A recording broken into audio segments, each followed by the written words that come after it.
Following the retirement of its last F-16 Fighting Falcon fourth-generation fighters, which was announced on January 6, Norway became the first country in the world to field a fighter fleet comprised entirely of fifth-generation aircraft. The F-16's replacement, the F-35A, is the only Western fifth-generation fighter in production today, and the only one to have been offered for export.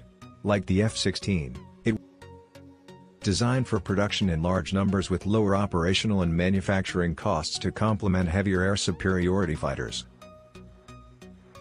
Fifth-generation fighters have been in service since December 2005, when the U.S. Air Force activated its first squadron of F-22A Raptor heavyweight jets, although they were not produced on a large scale until the mid-late 2010s. With the F-22 suffering from far higher operational costs than initially intended, production was cut by 75% and terminated in 2011, meaning that only 187 were produced compared to 750 F-35s by the end of 2021 and over 2,000 F-35s planned in total. The F-35 is today one of just two fifth-generation fighters in production and fielded at squadron-level strength worldwide, alongside the Chinese J-20, which is an analog to the F-35's heavier counterpart the F-22 and similarly reserved for domestic use only. Fifth-generation fighters differ from their fourth-generation predecessors in a number of respects.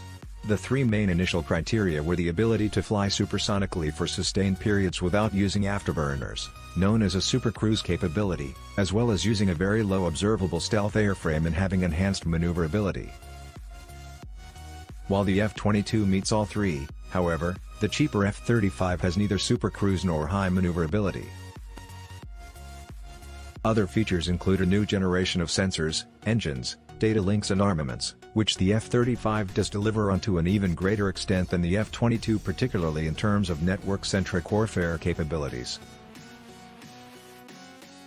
The F-35's improved performance over the F-16 does come at a cost, however, including not only a much higher acquisition price but also significantly more taxing maintenance requirements and resulting much lower availability rates. Operational costs are also considerably higher, meaning every hour flying an F-35 will be much more expensive than an F-16 and exceed even heavier twin-engine fourth-generation aircraft.